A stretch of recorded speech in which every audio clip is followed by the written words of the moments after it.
again, there's no simple answer to a question like that. One of the reasons is the way that they're taught. If you stand back and take a 30,000-foot view of what we do in the church to raise disciples, quote unquote, basically what we do is we use an ineffective model, which is a lecture model. We have them sit in the lecture hall, the sanctuary, week after week after week, and we throw out what is essentially random nuggets of information and wisdom at them. And the way that it usually gets used is they try to find something that relates to where they're at right now. And so they'll pick up a nugget this week, a nugget next week. Over the course of the year, they'll get a couple dozen nuggets. Well, that's great, but they have no clue where those nuggets fit within the broader spectrum of spiritual truth. There's no systematic, intentional, and pragmatic understanding of how God's Word actually teaches us how to live. And so, yeah, we learn the stories, we know the characters, we've got the language, but it doesn't really take us very far. Now, all of that relates to this notion of a worldview. Everybody has a worldview. The problem is that very few Christians have a biblical worldview. That's because our churches don't really focus on providing us with a biblical worldview. They give us this scattershot approach. Families do virtually nothing to help us develop a biblical worldview. Christian families don't do that. Christian colleges, we discovered, and even Christian schools, by and large, don't do anything to really help develop a biblical worldview. There are exceptions. And people are thinking that their kids are getting all this because they're going to a Christian school. Right? I really wish that were true, but the work that we've done shows that that's probably not the case.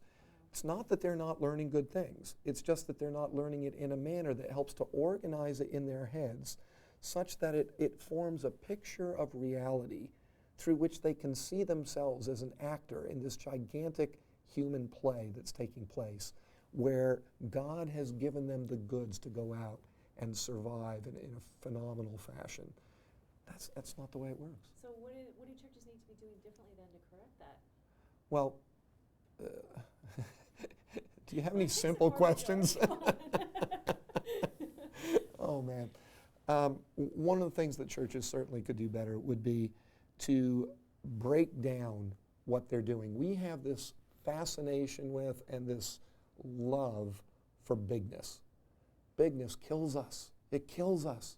This whole mentality of the megachurch, there are some wonderful large churches and they do great things. I'm not disparaging that. But when you begin to look at everything that's going on in each individual's lives in those churches, when we go in and we do a congregational study and we look at the individuals and what they're experiencing and not experiencing, one of the tragedies is that we treat everybody as if they're the same. Mm-hmm. Come in, sit down, we'll give everybody the same lecture, then go to this room, everybody of the same age, you'll get the same experience there, now go home and make use of it. Excuse me? Well, if you've got a church of 1,000 people, you have 1,000 unique individuals with different stories, experiences, needs, hurts, challenges, fears, doubts. You cannot say there's a one-size-fits-all approach in ministry that's going to minister to all 1,000 of these unique individuals. But it's like school, right? You can't teach something that's individual for everyone in the classroom. So what do you do? Why not? Well, you need one person to disciple each person. Now, let's go back to the New Testament and look at what happened there.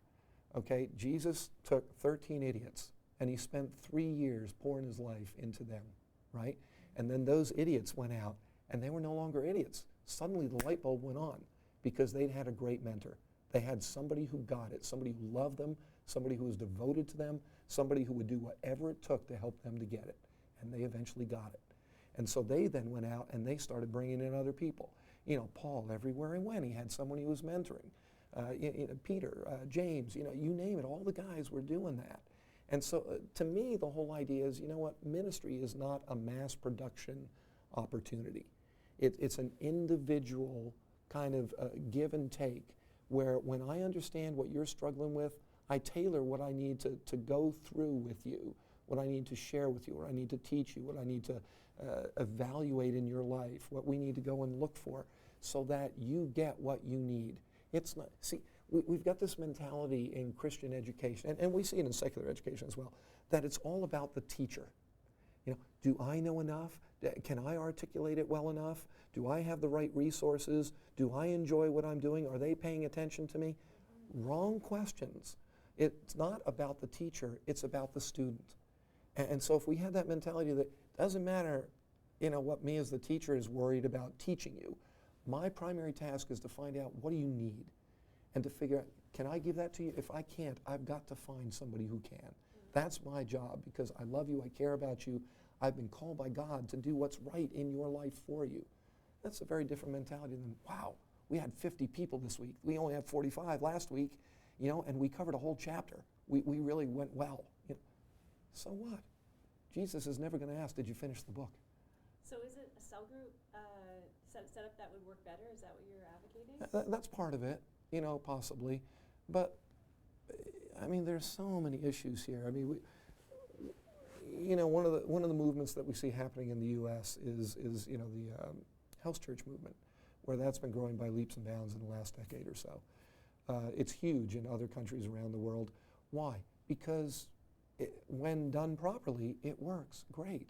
Because it's not about stuff that doesn't matter. It's about what does matter. It's only about the people and about them getting close to Christ. It's not about the buildings, not about the positions, not about all the rest. So, cell groups, we tend to get a little institutionalized even with those, and that scares me because we've seen that can backfire. But yeah, the more personal, the more customized you can make the ministry, the more effective it's going to be.